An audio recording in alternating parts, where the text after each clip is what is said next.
My high C for the 8. Leo Koi's and KTK. Lucas on the fly, causing turbulence. Causing waves on our way to the confluence. New voice for the fans. From the pitch to the stands. My high looks than the South Bank lads. Leo Koi's and a homie Krash. Hold up, what's this? A raft on the water to the confluence. Yeah. It's chance, I'm bound up, rounds, I love that. Head to the wars, if it's this, you're off the sea, free aid, this time is now. Locals on the jump to hold it down. Like the stream and do 5 stars. The mile high hot spur and crash the car.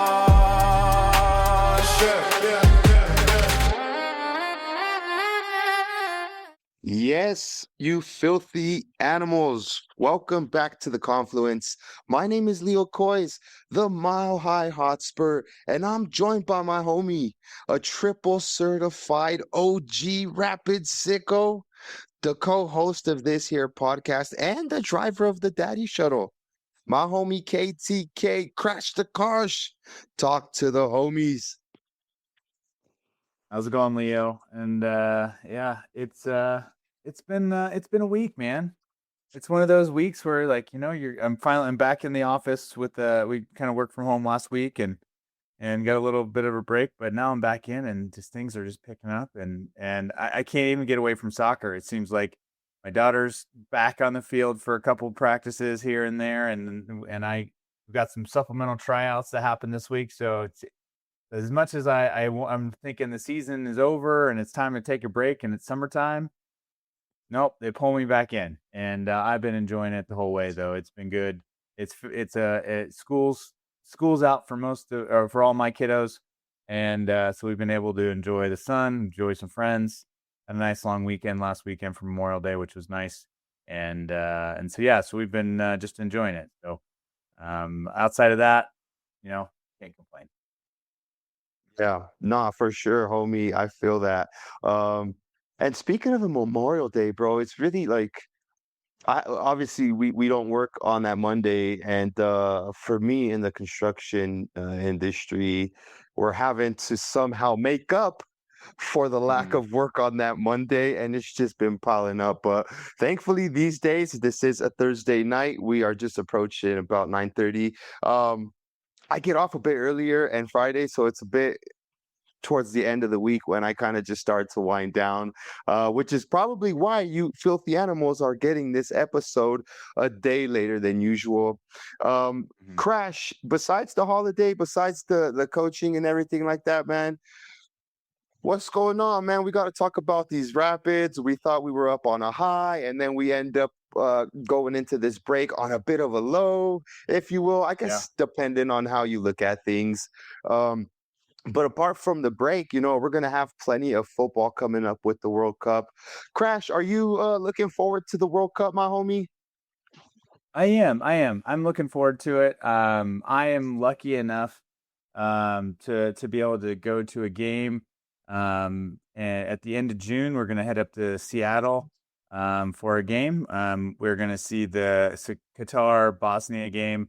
At the time, we had some friends of ours that were able to get tickets and offered them to us. So we're going to take a little vacation with the family up there for a short couple days and actually catch a game, which is going to be really exciting. So regardless of who's playing, it would have been the Italy game if Italy would have made it into the final or into the World Cup, but they lost that playoff to Bosnia there, which was pretty interesting. So we're gonna go. Kids are excited. I'm excited. It'll be my first opportunity to see a World Cup match, so I'm excited for that.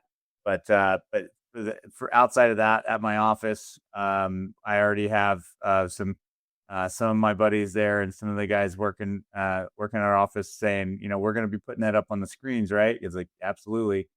So we'll have World Cup streaming. I'm not sure when all the games are going to broadcast yet. The World Cup will be playing all over the place at my office.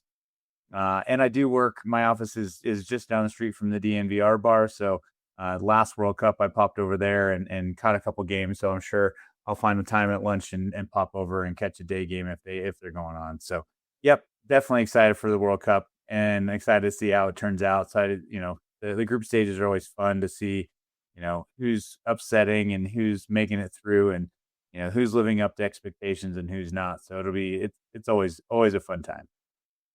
Yeah. Bro, I wish I can at least get proper cell service at the job site. I can't even get that, bro. So I'll have to be catching up to whatever I can when I can. But homie, before we get started with the pod, I do want to say you're looking at a happy football fan. One, because my club is staying in the Premier League. And I have to say, Krash, thank you for the support for your Spurs, homie. It doesn't go unnoticed, bro. So Absolutely. I appreciate all the support that you've been giving to this crazy Spurs fan over here. Um, well, it is break time for the Rapids. Krash, I'm posing a question, but is it time to panic? Ooh, if we didn't have a break, I would be a little concerned, and I would be really hovering over that panic button. Just because we've had a lot of games, we played a lot, we've had some ups and downs, more downs than ups, it seems like, and I think the only saving grace to the way I'm looking at it is that we have the US Open Cup is giving us some really positive vibes. Without that, I would be more concerned with kind of our play. So, there's a lot of factors to that, but I'm definitely more concerned than I am excited, I guess you could say. Mm. Well, to just kind of give a breakdown of what we will potentially be talking about on this episode is, yeah, we definitely will recap a little bit about that game against FC Dallas. But being, we really don't have a match to kind of look forward to, and we're probably not going to have, a game breakdown or something like that of the nature for a hot minute, Krash. So in this episode, we'll kind of just talk about some highs and some lows, maybe some positives and some negatives. I always like to pick your brain about that stuff. But where I do want to start it off at, Krash, is the Colorado Rapids right now. We're headed into the World Cup break, sitting 11th in the Western Conference, right? Yeah. And that's due to 5 wins, 1 draw, 9 losses for a total of 16 points, Krash. And honestly, my homie, that record definitely tells a story. Like you said, ups, but a bit more downs. This season has been a Yeah. roller coaster. There have been moments in this season where this team has definitely looked like a legitimate playoff contender. But on the flip side of the coin, Krash, there have also been probably more moments, right, where we've looked like one of the weakest teams in the conference. The question, homie, that I guess I'm going to pose to you next as well is, can you place a finger on what the Rapids are? Are we an enigma? Do we have a solid foundation? In your eyes, Krash, what exactly are the Rapids? Yeah, that's a good question. I look back. I mean, we've got 1 win in the past 5, and this is in league play. Just to be fair. We look back to the beginning in May. That was a 1-0 loss to Houston. We played St. Louis City, 1-0 loss to St. Louis at home. Right? Obviously, there's a holding red card in that one. We went 1-0 win against Minnesota. 2-1 loss to Real Salt Lake, and then again a 2-1 loss to Dallas this past week. Just looking at that form and just looking at that, those results. I mean, you're looking at teams that are completely spread out throughout the table. You've got a couple top table teams with RSL and Dallas 3rd and 4th right now. You've got St. Louis City, which is tied with us at 16 points, but they're, due to, I think, was it win differential, and they're actually one game down from us, if I'm not mistaken. They're, on 16 points as well. Houston Dynamo's a mid-table team. So, and then Minnesota United is a mid-table team. So you're looking at all these results, and I'm just like, I don't know I don't know what we are, right? And I think the play on the field, I think the identity of this team, I think what the system and the game that Matt Wells wants to play is coming to fruition, but everything else just kind of isn't, and it's not quite there yet. And you're seeing it in these close results. We're not getting blown out in these past few games. So we know what's happening, that's the biggest question for me, and that's why I'd say the enigma part of it is where I really struggle. Yeah. Well, and we don't have to go that far into the past to kind of get an overall picture of what the Rapids have kind of been delivering for us fans, right? Mm. Let's bring it back to the recap of the Colorado Rapids versus FC Dallas. It did end in a 1-2 draw, a 1-2 victory for FC Dallas, right? But the thing about it, Crash, is it almost felt like the Rapids were entering this game riding a high on some momentum, Mm. right? After knocking off San Jose, who was and still is up there in the Western Conference, right? They've shown Yeah, throughout this season second that in the they're West. going to be a tough team. There you go, second in the West. So it's just crazy how we were able to, first of all, how we beat them, and second of all, just to go back to the negative, right? Instead of carrying the momentum into this World Cup break, you know, it's unfortunate, Crash. We suffered another loss, and this time at home here at Dick's Sporting Goods Park, which I think is the second time this season, third Mhm. loss at home.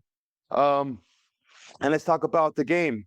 FC Dallas scored twice, just happened to be from the penalty spot, right? And held on despite the Rapids creating opportunities pretty much throughout the whole match. Paxton Yeah. Aronson was able to score our lone goal just minutes after Dallas opened up the scoring. Crash, just what are your overall thoughts before we move forward with this game? Just based off what I just said, how does that make you feel, homie? I mean, overall thoughts is this is a game we should have won.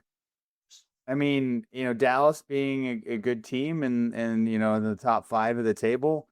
You look at all the stats of this game, and we were the clear favorites. There is no reason why we shouldn't have lost this game. We lost off of 2 penalty kicks and 5 total shots from Dallas.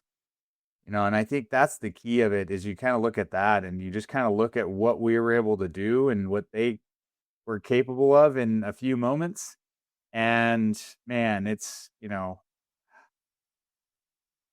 that's, I think, the most frustrating thing is that we, out of 17 shots and 5 shots on target, we weren't able to get more than 1 in the goal. I think that's, for me, the biggest frustrating piece of it. And the thing about you look at the stats across the board, we dominated possession. Dallas did not look overly threatening for the majority of the game. There were a few moments, obviously, and they did create a couple chances that we were able to, either, defend well, or Nico, came up big a couple times. And so I think that's, for me, it's just like, why didn't we win this game? Why couldn't we find enough quality to finish this out and find that final goal? A couple great, exciting moments, but at the end of the day, I mean, you look at all these stats and all these things.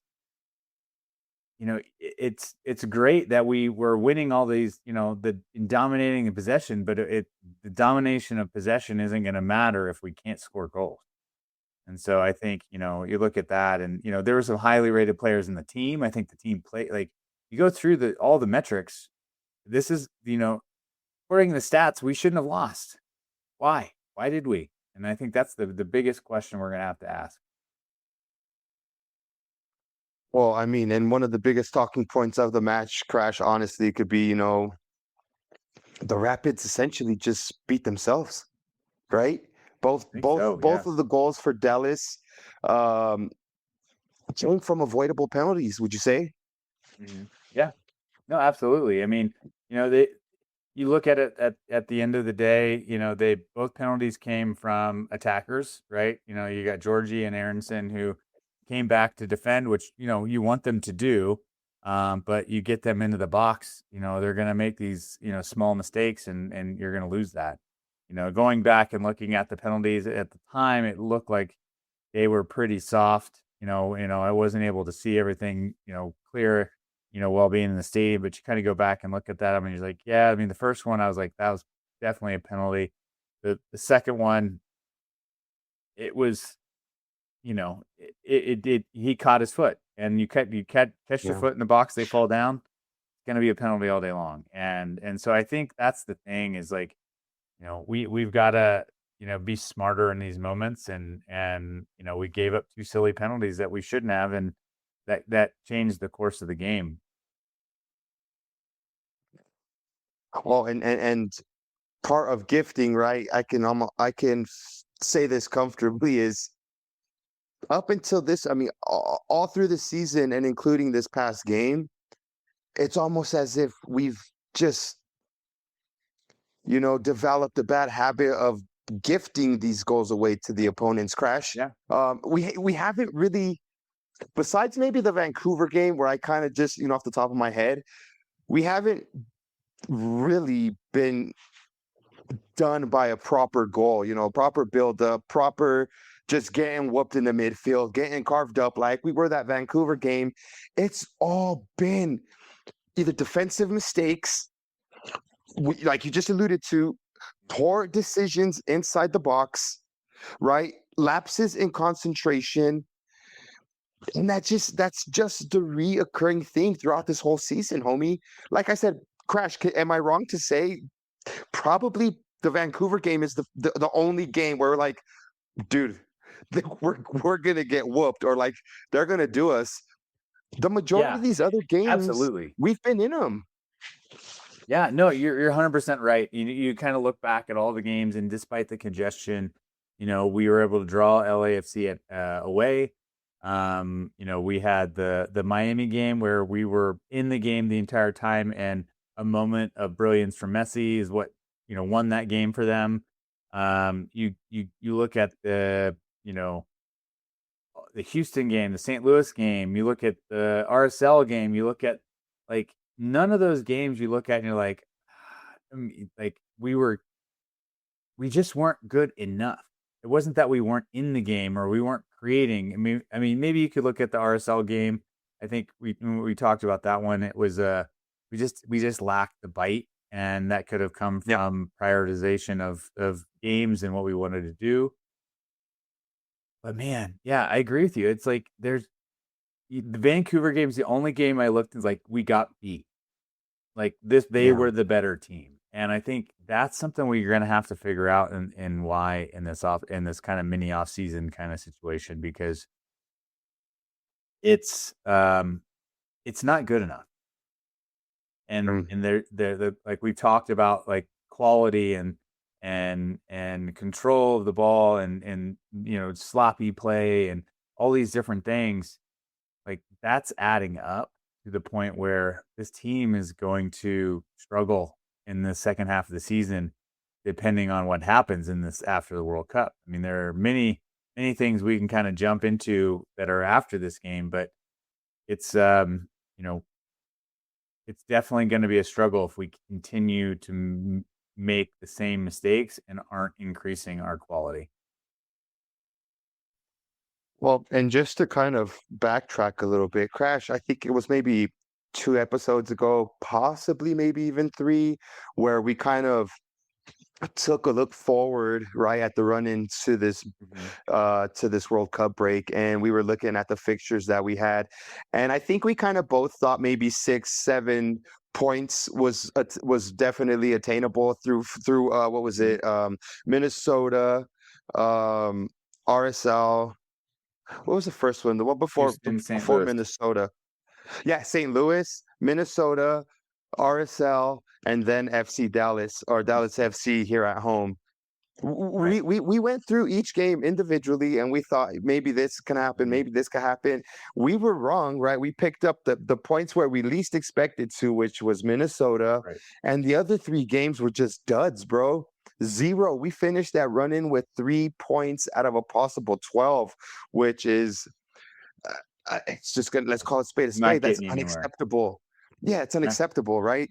Um, let's take a look back, Crash. Well, before we do that, w- what about the game against FC Dallas? That's worth talking about. Looking back at it, homie. I mean, you look back at the game, I mean, there were some really good moments. I thought, despite the two goals that Nico let in off of penalty kicks, which are going to be extremely hard anyway, Yeah. I thought he had a Well, really good time game. out. I mean, He Ni- he he guessed the right direction for both of those penalties. Sorry to cut you he off, Crash. did, We yeah, just have to give him props. He guessed the right way for both of those penalties. Sorry, homie. Go ahead. yeah. No, no, you're right. I mean, but like, yeah, the first one he guessed right, almost got his hands on it. I thought it was a good opportunity. He was real close. The second one, he kind of made the move to the one side, which I think it's Moreno, I think is his name. Their number 10. Noticed that and then was slotting it to the other side. He still was able to get off of the mark and dive that way. He just was, you're not going to win that moment. And Yeah. and so again, I thought he did a good job. I think he's a good keeper. He made some solid saves and made some, he's definitely more confident back there. And I think the key to me, and I'm not sure who saw it, but Zach Stefan is, looks like he's going to go in and have some sort of procedures done to fix his shoulders or rehab his shoulders or whatever. I'm not sure exactly what his injury is, but he did make that post. So I mean, at the way that I'm looking at it is, Zach was trying to ensure he was able to play or available for the World Cup. And so once he got the official, "Oh, you're not on the squad," he immediately said, "Okay, I'm going to get my stuff done." And so, which I can understand. If he's battling injuries, he's got to get the stuff fixed. But that just means that I don't know how long he's out. And I'm not gonna lie, I'm not afraid of it. I think Nico has been playing very, very well. I am excited for what Nico can do. But that also means, I mean, there's a good chance Zach could be out for the rest of the season, and Nico's our starter, hands down. And so it's possible we've maybe seen the last of Zach Steffen in a rapid skip. Ooh, that's a hot take. Not a blazing hot take, but a hot take. Yeah. I'll take it. I'll take that. Right. So let's rewind now and let's kind of talk about the story of the first 15 games, right? Um, for me, it can almost we'll split it into two categories, right? Of when they win and when they lose, right? Mhm. The Rapids, it seems like when we win, it's because our pressing is aggressive. We're getting to the ball. We're definitely causing some distractions, some mayhem there. Our vertical attacking, we're able to get it through the lines. We're able to play the channels. We're able to get some good service in. Rafa, Rafa's on point, right? When we're getting these victories, how many times has Rafa been a determining factor for these games? Yeah. And it's also been showing of late as well. Our number 10, Pax 10, Aronson, creating opportunities in those games, right? And the And I have biggest to. one, my homie, go ahead. Oh, I was gonna say I have to give Paxton a bit of props for that the Dallas game. One great finish on that goal, and it was a great build up play from the whole team, and that kind of goes into some of the keys that we're talking about the wins. But did you catch and see that bicycle that Paxton Pretty tried. attempted? Yeah. Yeah. Yeah. Yeah. Yeah. Oh Yeah. man, I thought that was a guaranteed goal. How it got blocked and how it got stopped, I'm still baffled by. But you can see that Paxton has, that quality. You can see he can create those opportunities, and and it's I really hope we start seeing more of that in the second half. But yeah, it's 100% on point. But I wanted to make sure we didn't breeze over, and wanted to give him a bit of flowers for the Dallas game because he was definitely a bright spot in the day on that one. Yeah. No, and speaking of giving flowers, I need to give flowers to the homie Greg. Greg, you filthy animal. I know he shows up a little bit earlier than I do, and he stands in the South Bank kind of just watching the warm-ups. And the first thing he told me, Crash, was, yo, if Paxton gets a good clean look in front of the goal, it's going in. He was watching the warm-ups going, and he said that Paxton had just been on point with his shots, putting them in the side netting every time, right? And just placing them in good locations. Mhm. And as soon as the goal goes in, bro, I looked over to him. I said, "You fucking called it, bro. You called it," because he got his look in and definitely scored a goal. So big up to you, Greg, if you're listening, my homie. Um, Crash. And so on the flip side of those positives, right, when we win, we've also seen the Rapids team when we lose, right? And the key factors for that, my homie, the defensive errors, which we harp on here, the lack of creativity sometimes, homie, sometimes we're having a bit of trouble picking that lock, right? We have some creativeness about us, but when it matters, bro, maybe it's just the lack of creativity or the lack of finishing there. Mhm. We could even probably throw poor game management in there, my homies. Matt Wells hasn't necessarily, he's been ballsy in some of his substitutions when it's paid off, right? Mhm. But sometimes we're going to talk about maybe that RSL match when he did a bunch of a different type of a lineup. Granted, there was injuries, probably maybe substitutions, and a look ahead of the U.S. Open Cup.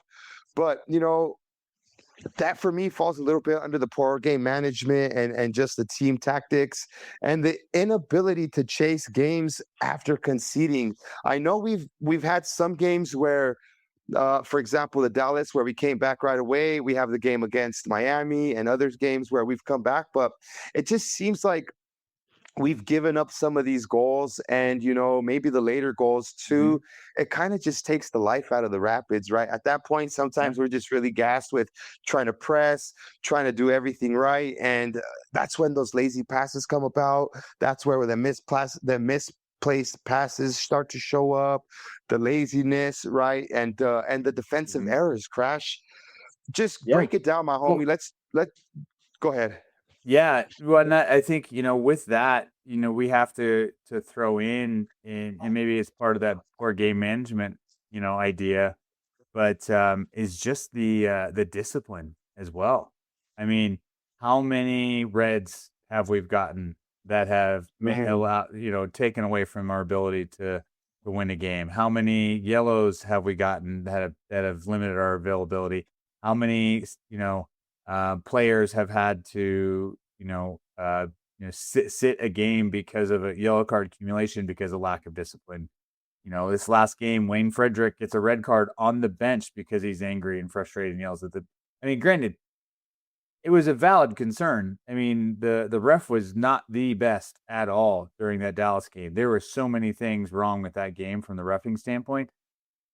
But do you think you yelling at the AR or the fourth official is going to ever do anything to support your team? No, it's not going to change anything. You get a red unnecessarily, right? Like these kinds of things are not helping us win. And I love the mentality. I love the dog. Love that they're trying to fight, but that's not the way you do it. And so I Yeah. think that that's another big piece of it that we have to look at.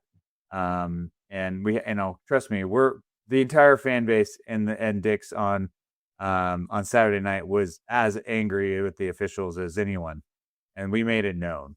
But not you don't get a red card. I mean, Wayne's been a very integral piece of our team, but it just shows that lack of discipline for something, especially with such a young team that they're going to have to get figured out because we can't go into the second half of the season getting yellow card after yellow card after red card after red card and expect us to do anything. And so discipline's going to be a big deal. Well, Matt Wells wasn't even on the bench. Why? Yeah, Yellow card accumulation, Crash. And I've been banging that drum on this podcast every week. absolutely. Is I talk about discipline. I feel like if if even our leader of the ship is not afraid to get himself into a yellow card, um, Mhm. that kind of, for me, that kind of sets the tone um, for the rest of the team, right? And no, you're absolutely right, bro. I think the discipline would be probably the biggest uh, keynote for when we lose. Right when we lose, Yeah, it's absolutely. definitely a lack of discipline, homie, and that's just all across the board. Um, Trash, what are your thoughts about those, homie? About when we win and when we lose? Was there anything that you wanted to add to those, homie? Yeah. Yeah, I mean, I think too is like, like chasing the games, trying to win the games. I think, when we're on, we're on. And I think that's exciting to see this team, playing, when they're clicking and everything's firing and all cylinders. But I think that's the challenge of the squad that we have and the quality that we have, because they're not all clicking at the same time regularly. And so to be perfect in those moments is really challenging. So, I think that shows the youth of our squad and the lack of elite talent that's in this squad. Because if somebody like Hoffa's not having the greatest game, or if Paxton's, a bit ineffective, nobody else is really stepping up, in those moments to really, support the attack. I mean, we get defensive support.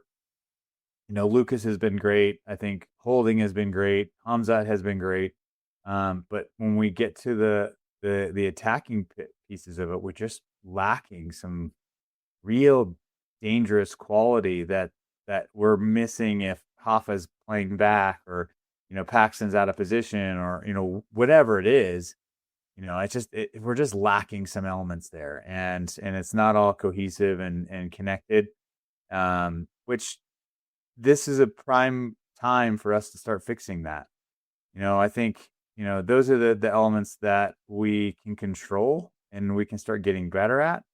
And I hope that during this kind of the World Cup break, that's the main focus, because I think the other elements have been pretty solid.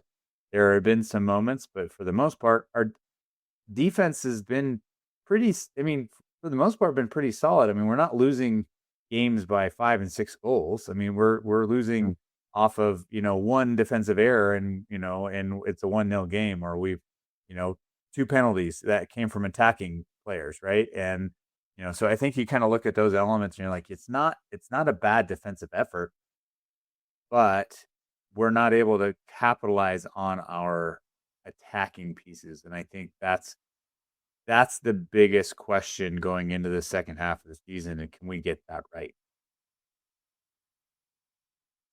Couldn't agree more, my homie. I couldn't agree more. Crash, switching gears, moving on a little bit forward with this with the podcast, my homie. Let's talk about some not positives, but some bright spots, right? Let's Hmm. brighten up the mood a little bit, because of course, if we could Yeah. sit here and pick out these negatives, we could literally have a whole stream's worth of negatives, right? And just critiques for what's been going on. But there's been plenty of bright spots in this team as well. Even, our record is a bit lopsided. It's not the best, right? And our point tally is Hmm. half of what the Western Conference leaders is, right? I think at 32 points, we're at 16. So we've literally picked up Yeah. half of the points. But there's still been plenty of bright spots, right? There's still been player performances that have been very good. I know for the beginning of the season there, for a good hot minute, we had a streak going for having a player in the team of the week, if not the player of the match week. Hmm. Um, that's kind of dwindled, right? And I guess what I want to say is, what about a team MVP for you so far, my homie? Ooh, team MVP. I mean, in reality, it's there's only two that are at the top of that list, and that's Hoffa and Lucas. And I think that's the key. I think Hoffa has been playing the best football I've ever seen him play. Um, but I think when he's not producing, it's pretty clear that we're not gonna do well in this game. And I think the other side of that too is that he is he has that chance and he has that opportunity. And I'm excited to see what he can do.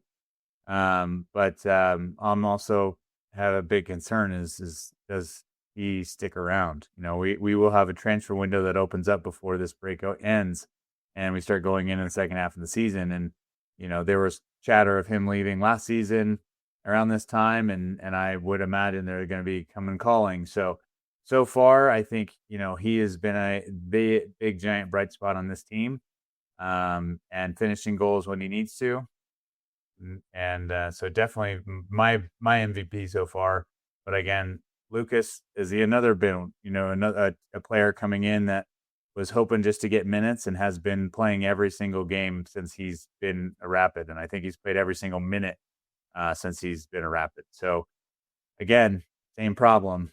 World Cup's going to come around. He is on the Australian team. There's a good chance that they're going to come calling for him post World Cup, and do we see Lucas come back? I don't know. Question. So, two of our biggest top MVP, most valuable players on the team, and we don't know if we're going to be able to keep them. That's a big concern question for me, but also a very big bright spot for us because they've been lights out. So I think that's the positive for sure.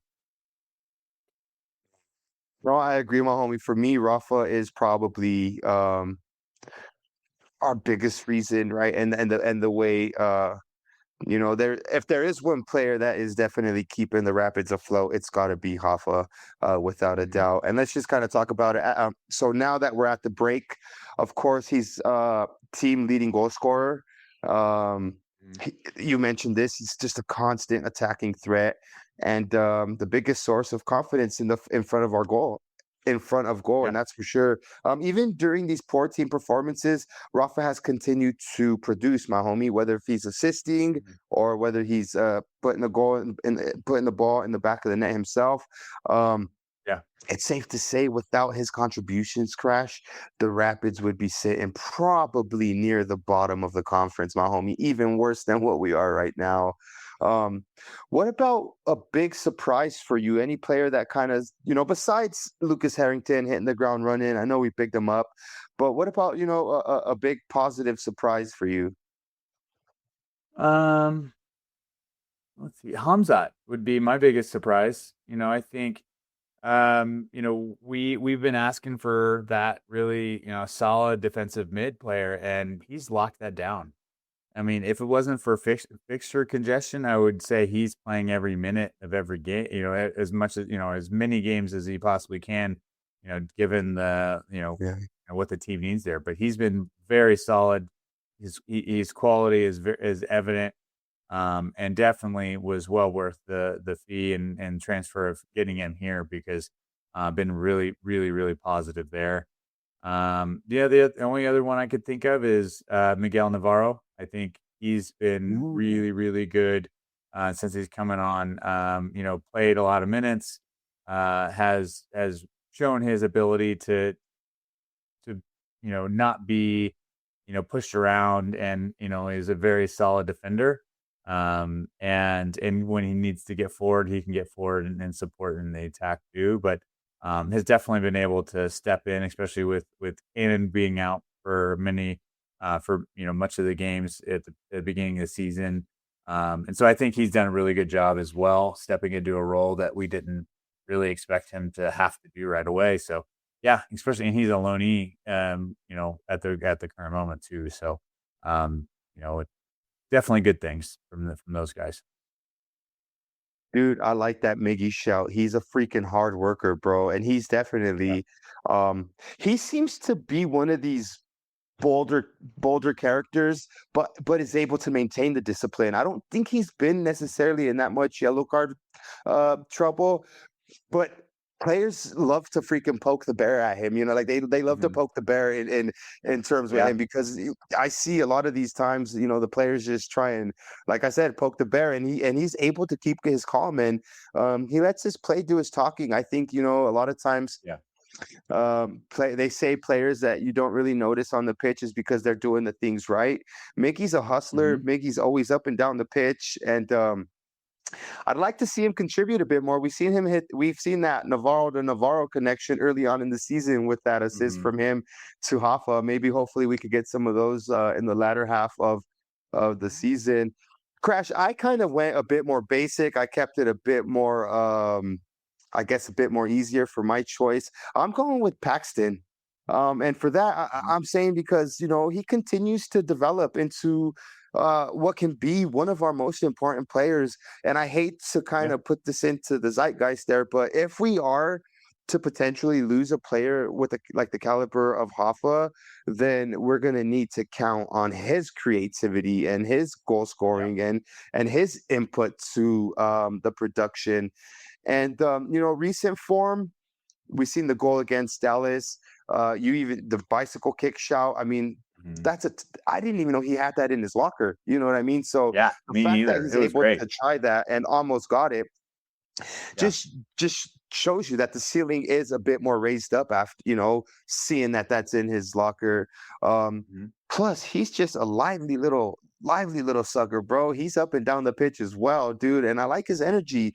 And the reason I say for me, is a big surprise is because last season, I don't know what type of Paxton we got. You know what I mean? He was fresh. He obviously came through the came over mid-season. Mhm. Wasn't like he had a full season to kind of cope with it. That was a Chris Armas game, a Chris Armas team. Now it's a whole new system. You only got to think that, the Matt Wells system and just Matt Wells helping to coach this guy.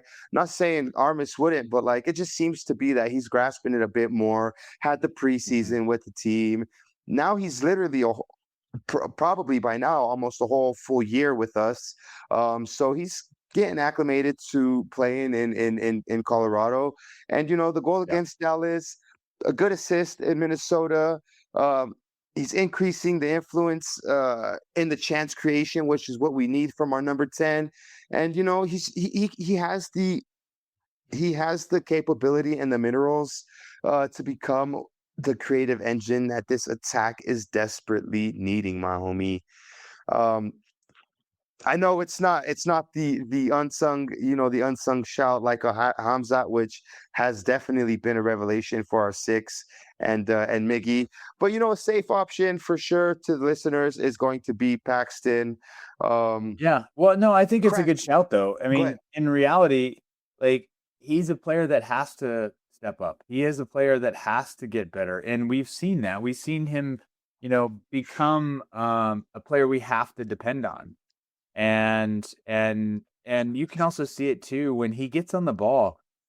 Like defenders from the other team are worried, right? He does some pretty amazing things with the ball. I mean, he's able to shift and change direction and really do some pretty amazing things. And I think with just and he's still young, and so he's still developing, which I think is the other key factor. So, definitely excited to see where he can end up.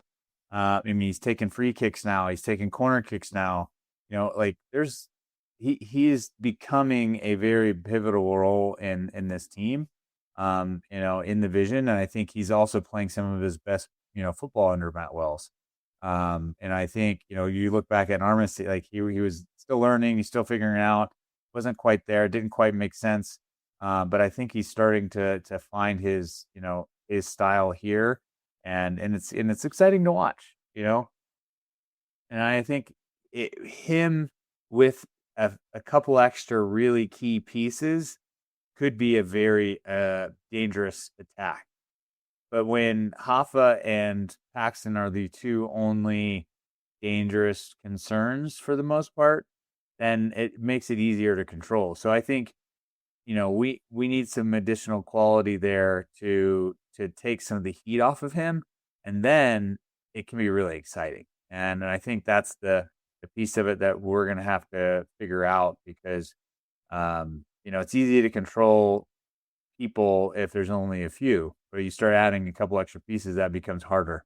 And so I think he would thrive in a system with, one more elite player, like a 3DP system where we have, another version of the, a Hoffa or a Paxton, as like a winger or something like that, that we could really dominate the final third, and be clinical when we need it. So I think those guys I think you would see an exponential shift in their ability to play the type of game they want with one more piece that makes it exciting.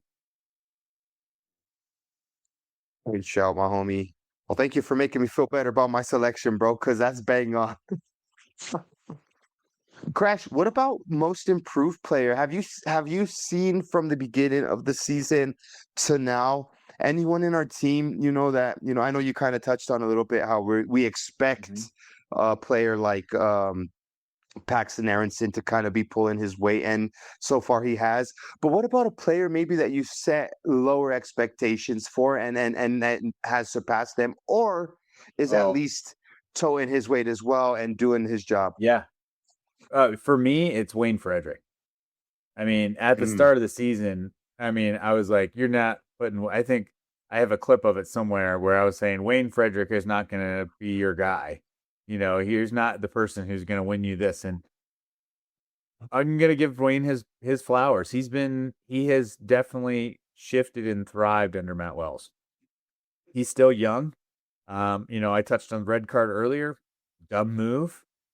Get some yeah. discipline, bro, because that's not going to help us. But the key of it is he's been showing his quality, and he hasn't had a bunch of red cards and a bunch of yellow cards. So, the things that we saw from him last season where we were like, oh no, Wayne's on, we're worried, have gone away. And now it's like Wayne's on, okay, that makes sense. And he's played very well.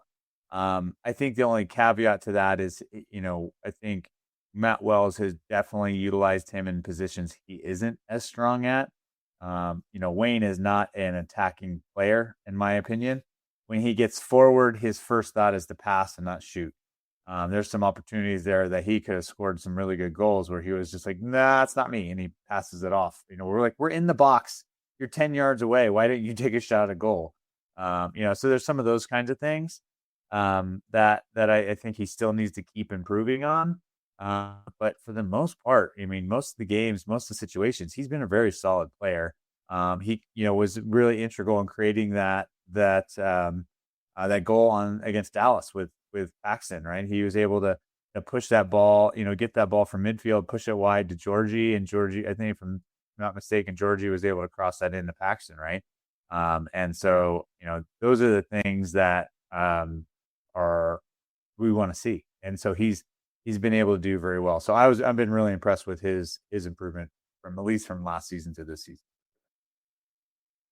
Well, and one thing that you said just now is, again, big up to the homie Greg, pointed out the same thing.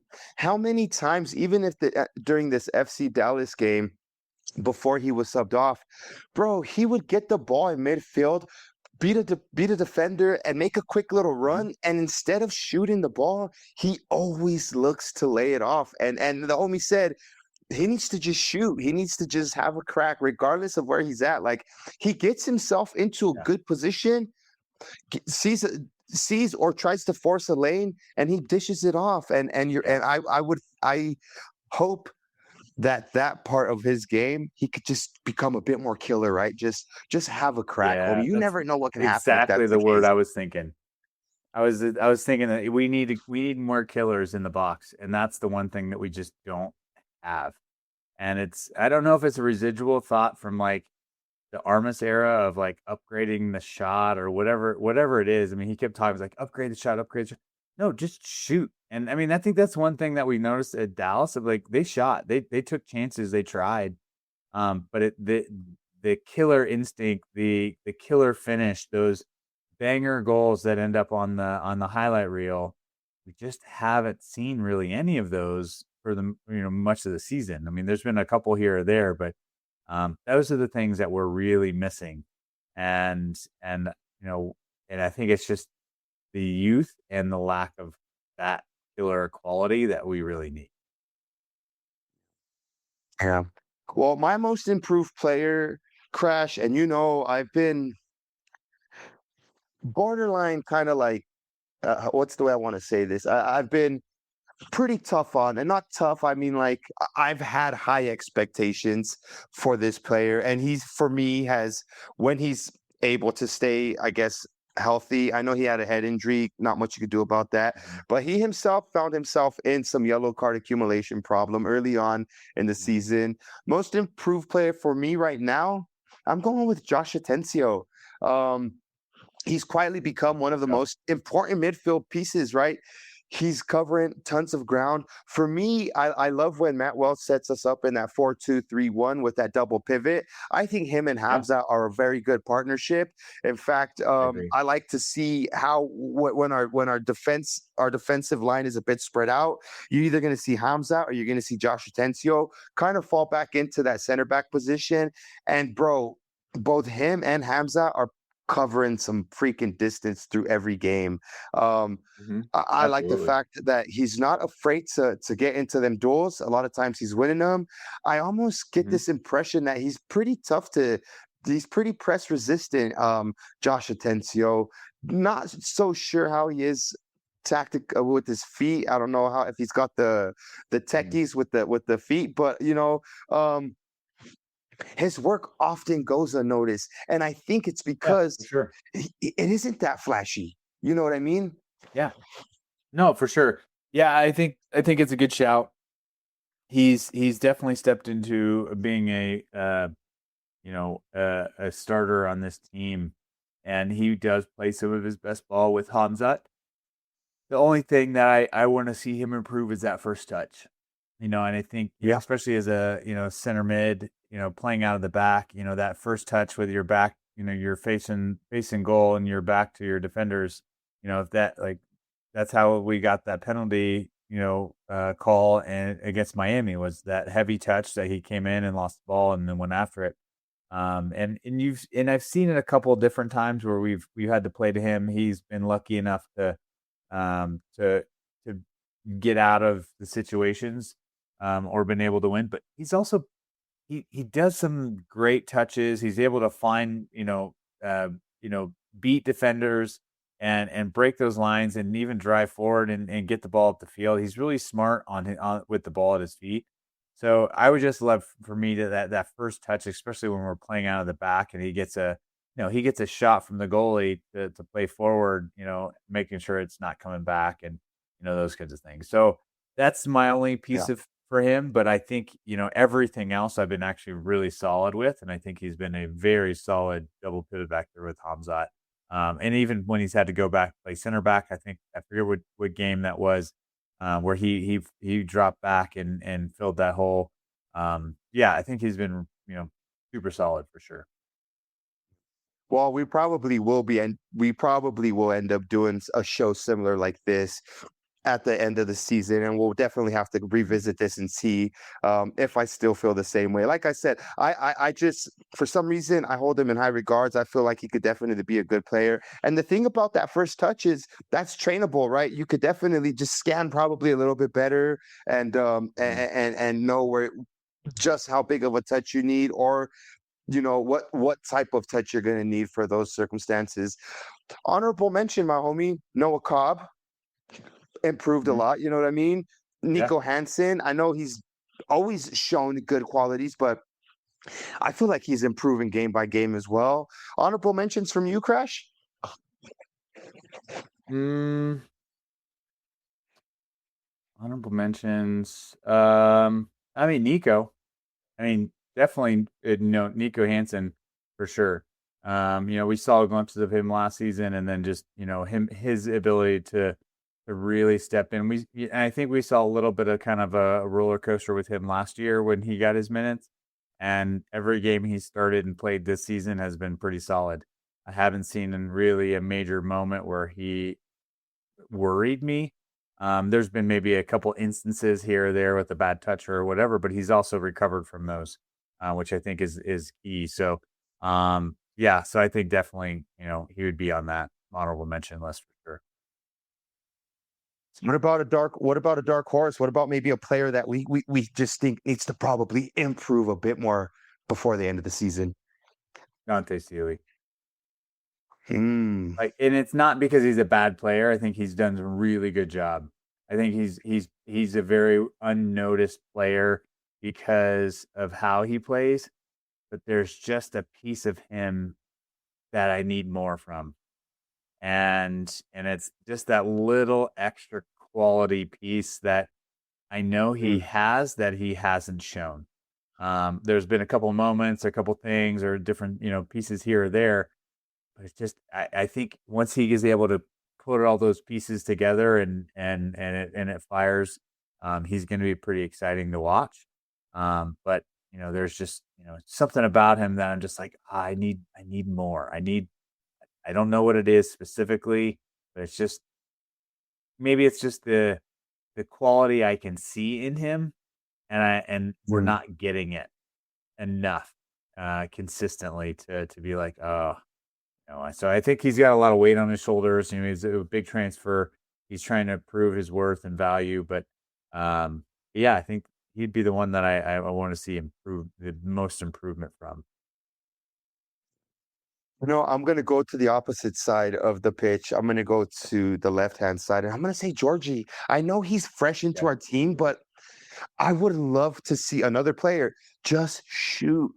Just shoot. If you Mhm. can improve maybe that end product, then I think we have a freaking. It's no secret. He's got some pace. He's got some dribbles. He doesn't matter who he's going up against. He's gonna try and do him, Yeah. which for me, I love. I would just love to see after that dribble to the side. If you're not gonna send it Yeah. in, have a pop, homie. Yep, I agree. Yeah, totally agree to that. And that's some of the things I've noticed too is when he does win those duels, he's looking for that pass, which is smart. But also, you Yeah. win those duels in your right spot, just put it on target. Put that thing in the Unselfish. net and give it a Yeah. yeah. So there's some moments there I'd love to see him improve on in those as well. So it's definitely a good point. But I think that just kind of lends itself to the wingers, right? It was like all the wingers, they just lack that extra piece that we need to really be dangerous. Yeah. And I think that extra quality or those extra little moments is what we're really missing, and we're gonna need to fix in the second half of the season, or we're gonna keep floundering kind of where we're at. Yeah. No, man, we'll skim through this. I got some other stuff lined up, but we may end up saving some for next week's episode just so we have some to really talk about. But let's get going with what about the best performance of the season from the Colorado Rapids in your opinion, homie? Well, it's got to go back to that Houston game. When was it Kosi got a brace? Was it 6-2? Is that what it was at the end of the day? Yeah. Yep. That was just the most complete performance that I think we've seen from the attacking side of things. I mean, defending was pretty good. I think we had a couple missed opportunities there, but I thought that was a really solid game. It shows what we can do when we're firing on all cylinders. And I think that is the piece of it that we need to start looking at. But the other side I'm going to go back to is even the San Jose game in the U.S. Open Cup. I thought, we got 2 goals, we got a brace. We're able to finish the game off in straight time, during congested schedule. That was a really solid performance and what we want to see from this team against a really good team. And so, those kinds of moments I think are really important. And some of our best play, from the attacking and defending side. So I'd go with those. Yeah. No, and I'm gonna second that. I mean, of course, when you thump them 6-2, regardless of the opponent, that's probably going to be one of the highlights of the season and up there for uh best performance. But yeah, I'm Yeah. gonna second that San Jose game, right? And the reason I'm gonna second the San Jose game is the high stakes, right? That's Mhm. knockout football, bro. Quality opponent on paper, probably the best team Mhm. that we've beat, given their stance in the Western Conference, right? Second, when we faced them, they were kind of in a bit of a slump, but we took advantage of that. We took advantage of the atmosphere. We took advantage of home field. Clean sheet on the night as well. I think we just rose to the occasion, right? And we were rewarded with the home semifinal for the next match, and Yeah. 2 games away from lifting a trophy for Matt Wells in his first season and the rest of the Colorado Rapids. I think that for me was a great win considering our form crash in the league. One of the last one win in the last 5. We've just been hanging on to kind of this momentum that we're getting with the U.S. Open Cup. So for me, that has to be for me. That's my choice. Crash, Yeah. worst performance of the season. What are we going with, homie? Toronto. The Toronto away Toronto. game. I mean that.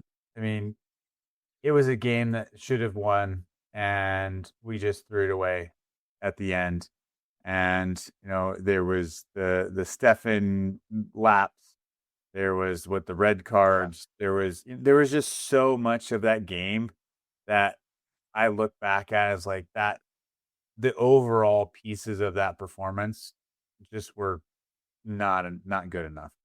And so for me, I think I look back at that as like there are performances where it's like, oh, we're dealing with this, we're dealing with that, and that's going to be tough and challenging. But that was a game we should have won against a team that was not better than us, and we literally just threw it away. And it was watching our team really just fall apart despite all of the the red cards and the whatever. I mean, just we let them have that game.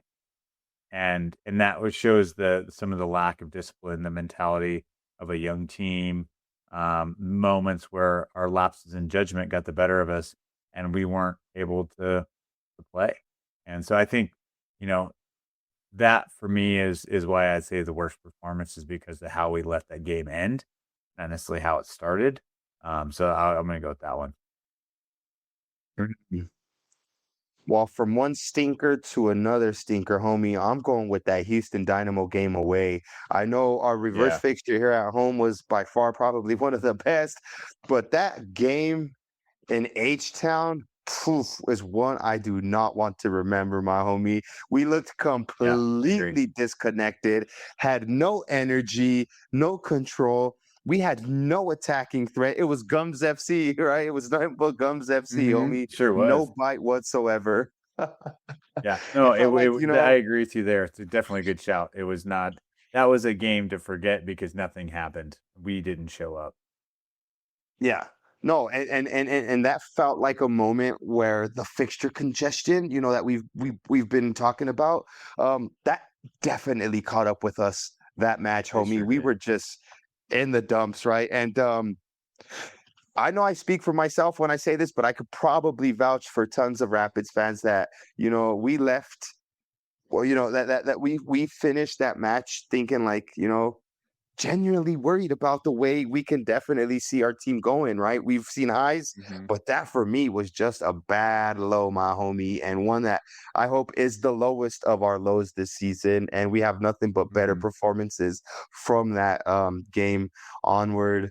Um, Crash, I have some other stuff lined up, but like I said, I think we should leave them for maybe the next episode, right? I mean, we could definitely talk Yeah, for about sure. where the Rapids could possibly go in the summer, what type of direction, what type of players maybe Hmm. we could bring in. Maybe not names, but maybe the positions where we need to Yeah. to tighten up on, right? And then maybe even in the future we could probably digest a bit more these first 15 games. Um, Hmm. and see what Matt Wells has done. How has he fared to, the rest of the league, and just how he's really getting on with the team. And then I guess even when we get a little bit closer to it, should we start prioritizing more and go all in on the Open Cup? You know what I mean? There's Mhm. still a lot of things we could talk about, and I would hate to get it all done in one episode where we could definitely try and space it out because Crash, there's just really not going to be too much to really dive into this Rapids throughout the Yeah. break. And of course, we have to we want to continue to put out a podcast every week if we can. And so, just Yeah. what is your overall vibe right now with what we talked about on the pod of this episode, and Yeah. Well, just looking forward, it homie. is. Yeah, it is. Just as we're kind of wrapping up here, I think there's going to be a lot of time between now. I mean, it's like 60 days, 2 months worth of gap between now and really when we come back, and it's there's going to be a lot to analyze. There's going to be a lot to look at. There's going to be a lot to okay, what pieces do we need? So I'm excited to be able to connect. In each week we'll try to come up with some new things to look at. Obviously, during the break, we'll have a transfer window opening up in July. So all those transfer rumors are, you're starting to see them all swirl now. Which, I would imagine we're going to start seeing, offers for Hoffa, offers for Lucas, offers for this. What's the plan? Do we see any, hints on our end what we're going to do to capitalize on those? Or are we keeping them? Are we bringing in new players? I mean, we have open slots. Does Alexis Manyoma's loan get picked up? Which I wouldn't imagine it does, right? But there's all these kinds of things that are going to happen. So, the squad we have now versus the squad we have in 2 months could be a fairly different team.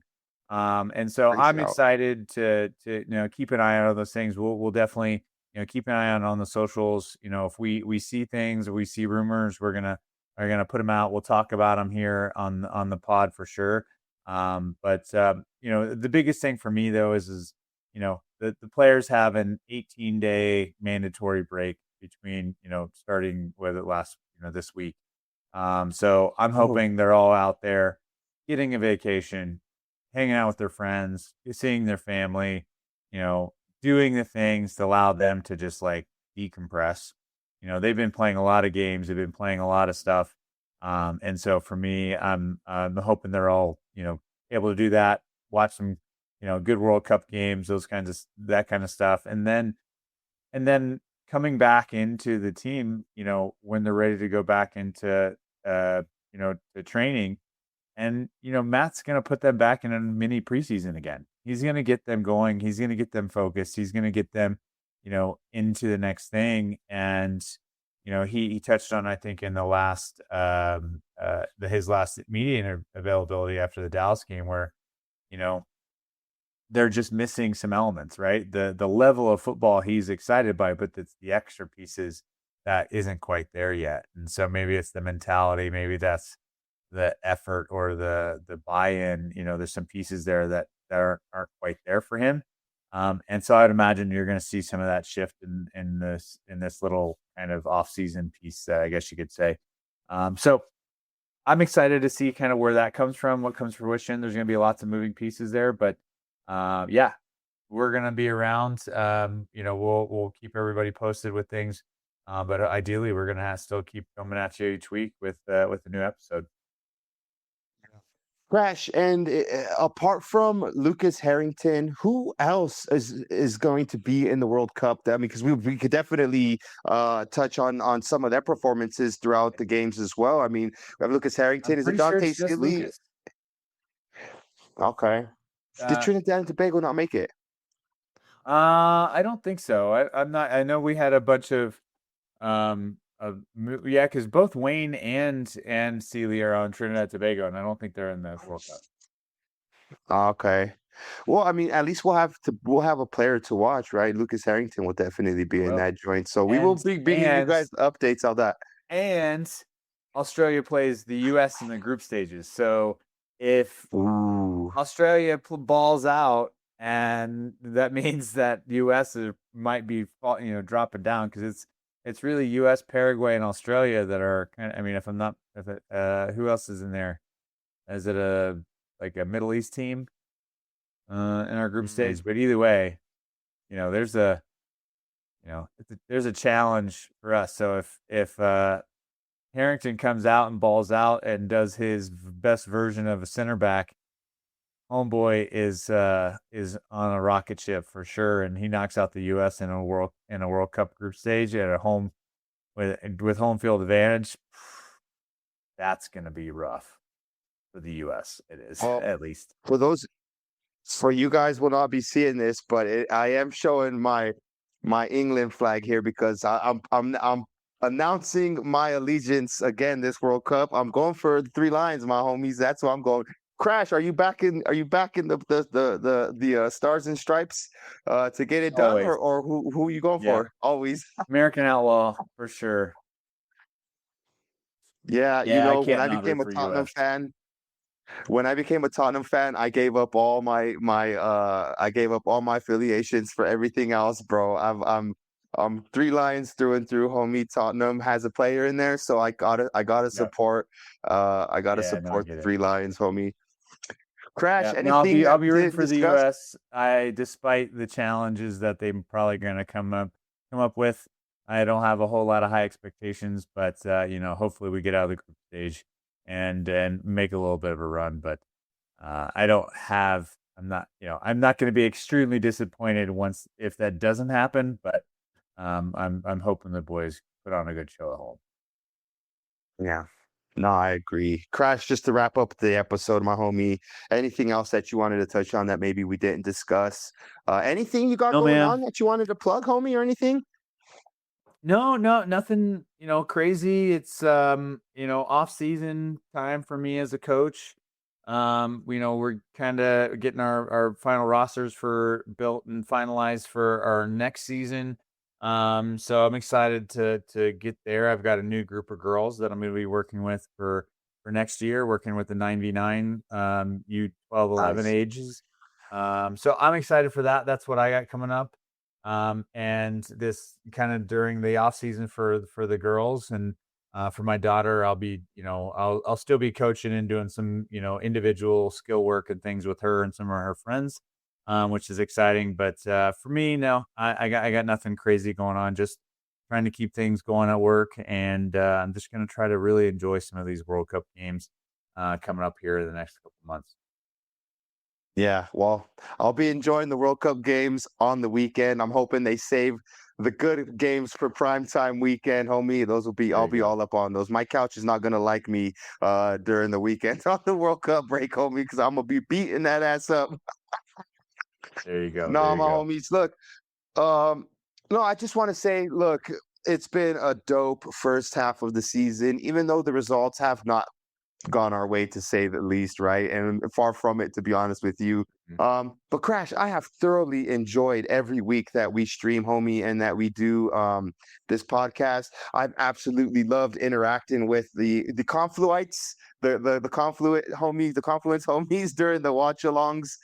It's been freaking amazing, and I look forward to the second half. I know we're gonna have this break, but look, if you're still rocking with us throughout this podcast, my homies, I just want to say big yourself up. Big up to the C38, the Mile High Locos, the Culeros, everybody in Section 109. Big up to you guys. Yeah, Krash, cue the outro music, my homie. Yeah. My heart, C38, Lil Coys and KTK. Locals on the flat causing turbulence. Got some waves on our way to the confluence. New voice for the fans, from the pitch to the stands. Mile High Locals in the South Bank lads. Leo Coys and the whole need crash. Hold up, what's this? A raft on the water to the confluence.